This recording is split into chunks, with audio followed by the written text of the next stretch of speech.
Paz. Então vamos lá. O Novo Testamento, nós temos que compreender que existe a lei de Cristo. E a lei de Cristo abrange também todos os aspectos, incluindo o do casamento. Tá? Em 1 Coríntios capítulo 6, verso 9 e 10, e Gálatas capítulo 5, versículo 19 em diante, vai nos falar acerca de imoralidade sexual.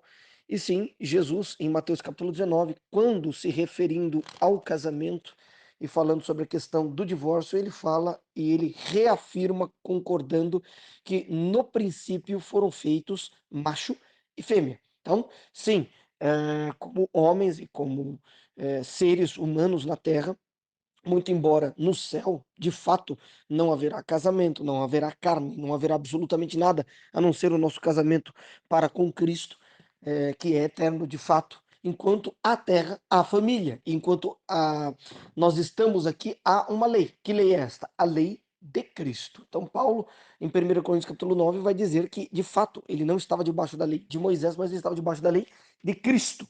E a lei de Cristo fala claramente acerca de princípios morais. Dentre eles, a imoralidade sexual é reprovada em todos os sentidos. No que diz respeito ao homossexualismo ou à ideologia relativista, a ideologia relativista que nós podemos chamar de ideologia de gênero, que dá origem aos pensamentos que dizem respeito a achar normal, homem com mulher, tem que entender também que a ideologia de gênero não é uma ideologia que aceita simplesmente homem com homem, mulher com mulher. Também aceita a descriminalização da pedofilia como sendo uma orientação sexual imutável e a zoofilia também.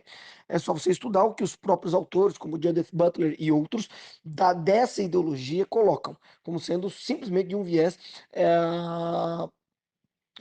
filosófico que começa em Marx. Por quê? Porque Marx vai dizer que não há Deus e não há. E o comunismo começa onde começa o ateísmo, e o comunismo vem abolindo verdades eternas. Por quê? Porque se Deus não existe, é simplesmente a fabricação, né, na cabeça de certas pessoas, não existem princípios e valores eternos que nós devemos conservar. Se não existe princípios eternos, se não existe Deus, e se não existe um fundamento eterno ao qual devamos nos adequar, qualquer coisa é válida. E ninguém pode dizer que uma coisa é verdade. Porque tudo é relativo e cada um é o construtor da sua própria verdade. Nesse sentido, a verdade não existe, porque cada um pode formar a sua própria verdade.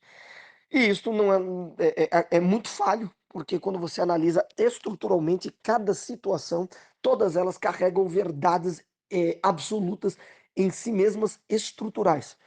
Por exemplo, você olha para uma bola de dois lados, ou então você olha para um cone, de um lado você vê uma pirâmide, do outro lado você vê um círculo, aí do outro lado o outro vê um cone, aí você vai dizer, não, tudo depende do ponto de vista de cada um, mas a verdade absoluta de que aquilo era um cone de plástico feito para X mudou independentemente do ponto de vista distorcido do qual você viu?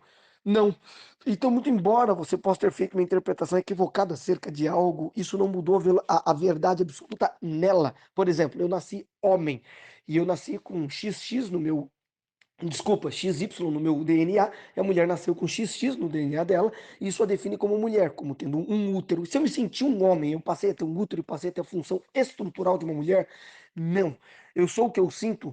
Não, eu não sou o que eu sinto, ok? Eu sou quem eu de fato sou. Uma cadeira é uma cadeira. Ah, mas eu quero mudar a nomenclatura, eu quero chamar a cadeira de caminhão e o caminhão de cadeira. O caminhão deixou de ter a função estrutural que ele tem porque eu mudei a nomenclatura? Não. Assim como em todas as questões. Então, sim, não existem verdades relativas, não podemos relativizar absolutamente nada. Jesus reafirma questões matrimoniais, Deus chama e toma o nome de toda a família no céu, e sim, a imoralidade sexual, principalmente no que diz respeito à sexualidade, no que diz respeito ao homossexualismo. E por que você fala homossexualismo e não homossexualidade? Porque homossexualidade é uma condição pré-existente, eu não acredito nisso, que ninguém nasceu já algo. Não, se uma criança, por exemplo, um moleque de 15 anos aprende a se masturbar usando uma melancia, isso é um comportamento adquirido ou ele nasceu assim? Não, é um comportamento adquirido. Opa, então ele não nasceu com esse gênero pré-existente antes dos tempos eternos, entendeu? Porque isso não tem lógica. Entendeu? Então, o homossexualismo refere-se a um comportamento, assim como a homossexualidade refere-se, já é um termo absolutamente relativista que já diz que as pessoas já nasceram assim. Errado, não existe nenhuma comprovação científica disso. Por isso que vai ter um monte de gente louca com o cabelo debaixo do braço, mulher com o cabelo debaixo do braço e homens malucos dizendo que a ciência é nazista e não podemos levar em consideração isso. Tudo isso é uma loucura, é a negação completa da razão para o estabelecimento de uma anarquia moral que vai sim culminar numa anarquia cultural e genocida.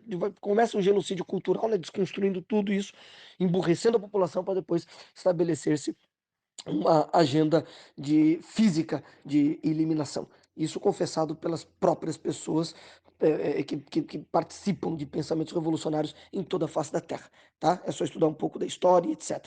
Se você estudar um pouco de todas essas coisas, eu vou colocar aqui os ditames de cada um desses caras e as filosofias que eles dizem e o que eles mesmos disseram acerca do cristianismo. Então, não é porque Jesus, as leis veterotestamentárias, de fato, feitas por Jeová, elas não têm valor, que Jesus não reafirma alguns princípios morais e diz que, de fato, para a família, o que é aceito é aquilo. Por exemplo, no caso de 1 Coríntios capítulo 7, diz, bom seria que o homem não tocasse mulher. Bom, então, na verdade, todos deveriam ficar solteiros e abstentos de tudo, e nós vamos agora obrigar ninguém mais a casar, porque senão vai... Não.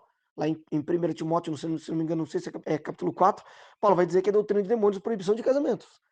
Mas ele fala, se você casar e separar por qualquer motivo, que fique sem casar, ou que se reconcilie com o seu marido. Bom, então existe uma regra cristã no que diz respeito ao matrimônio.